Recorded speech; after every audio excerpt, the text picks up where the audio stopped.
Et sur Europe 1, on écoute le monde changer et on vous écoute aussi changer de vie. Vous avez osé. Bonjour Alexis Twitou.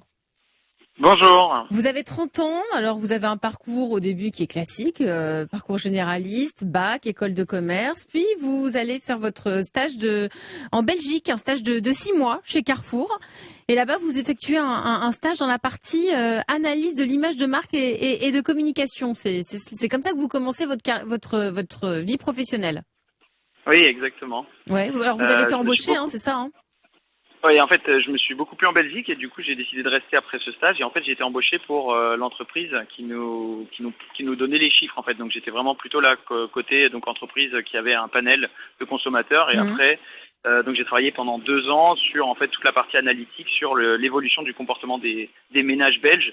Donc sur la consommation des produits frais, des biscuits et également leur fréquentation des grands distributeurs. Et vous en avez eu marre. Et voilà, c'est vrai que je me rappelle en fait, ma mère est venue en fait un jour en Belgique me demander comment ça se passait. Je lui ai dit bon, tout va bien, mais c'est vrai que bon, parfois on se remet un peu en question. Et elle m'a dit tu sais, t'en as quand même encore pour au moins 40 ans. Je me suis dit, Le bon sens des mamans. Voilà, et en fait, je sais pas, cette phrase, elle est rentrée, et cette phrase m'est restée la semaine, et je me disais, 40 ans à me lever comme ça, je sais pas si c'est possible, quoi. Donc, vite, faut que je m'en remette en question. Mhm.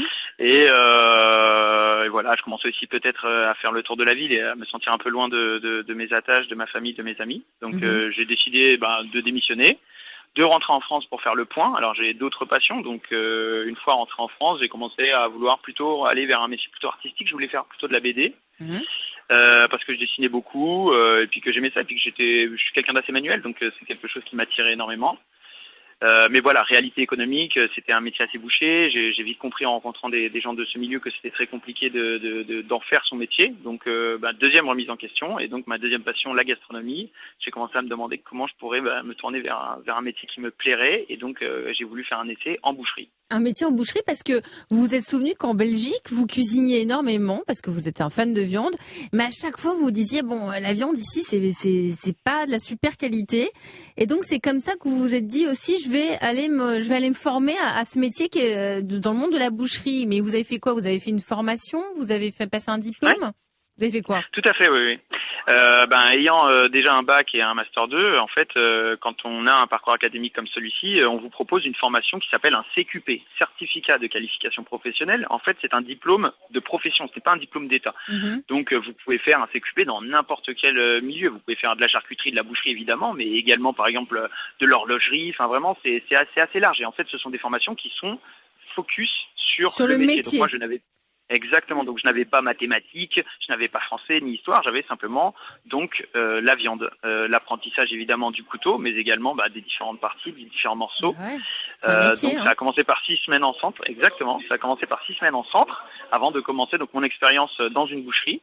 Et donc après c'était après ces premières 6 semaines en centre, ça a été 6 semaines en Mais là, tout de entreprise, suite, puis au une bout des semaine 6 semaines, à vous vous l'école. êtes dit, ça y est, j'ai trouvé du sens, ça y est, ça va me plaire.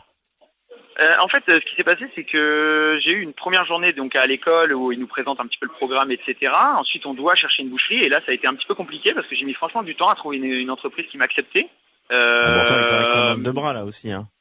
Bah ouais, mais bon, en fait, les métiers, c'est un métier qu'on commence jeune, la boucherie, en temps normal. Mhm. Votre Donc normalement, conversion faisait les peur bouchers d'une commencent certaine bien. manière. On se disait, il est Voilà. peut-être farfelu celui-là.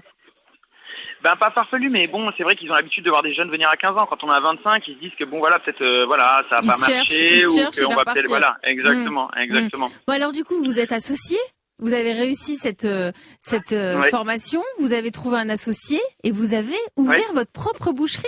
C'est ça, Mais ouais, c'est ouais, ça m'aura pris. incroyable. En fait, je pensais que ça arriverait un petit peu plus vite, pour être honnête. Enfin, je me En suis dit, bon, 4 voilà, ça mois, va être Ça va compliqué. vite. en combien de temps? En combien de Mais temps? en 4 ans, En 4 ans. 4 ans, oui. Ouais, non mais il faut se Voilà, former au donc, métier en même temps. mais c'est ça, exactement. C'est un métier quand même, voilà, très technique. Il Ouais, faut bien tout c'est comprendre. Et puis, physique c'est et pas que de technique. la découpe. Et voilà, Mais et elle est c'est où cette pas boucherie que alors de la maintenant? découpe, etc. Eh bien, du coup, nous nous trouvons donc dans le 7e arrondissement, au 29 rue Pierre-Leroux, donc vraiment à côté de la rue de Sèvres. Donc là, Et on est en voilà, plein cœur de l'aventure Paris. a commencé. Plein cœur Ouais, c'est chic ça, de en plein Paris. cœur de Paris. Oui, oui, c'est très très bien. On est très content. Une clientèle vraiment vraiment top. Mais voilà, avec donc la contrepartie de proposer toujours les meilleurs produits, Voilà, et d'être sympathique, de savoir aussi autrement couper la viande, donner des conseils, pouvoir parler de la vie, des choses de l'actualité. Voilà. Et là, votre maman, il vous dit plus, il te reste maintenant 35 ans à te lever. Non, c'est terminé. Non, mes parents sont très fiers. Voilà, et ouais, évidemment, je remercie ma mère parce qu'elle m'a emmené à la boucherie dès petit, et donc évidemment, c'est ce qui a fait que j'ai eu envie de me tourner vers ce métier. Alexis Twitou, aujourd'hui, vous êtes boucher. Ça fait quoi de changer de vie Ça fait du bien, franchement, ça fait du bien. Ça fait du bien de se réveiller le matin et de trouver du sens à sa vie, et de se dire qu'on rend service, et puis surtout de se sentir à sa place, en fait. Parce que c'est vrai que derrière un bureau, j'étais pas forcément heureux. J'aimais ce que je faisais quand même, mais c'est pas comme aujourd'hui. Voilà, quand je me réveille le matin, voilà, j'ai de l'entrain. Voilà, c'est vrai que le plus gros challenge, ça a été de se reformer sur autre chose, donc de repartir à zéro déjà. Ce qui est pas facile quand on a fait quand même un parcours académique, voilà, avec un bac plus 5, etc. Mais c'est aussi de se dire, voilà, quand on se remercie, va falloir se lever à 5 heures tous les matins pour aller travailler à 6 heures, finir à 20 heures. C'est un autre rythme, travailler les samedis, travailler parfois même les dimanches. Bravo pour tout ça.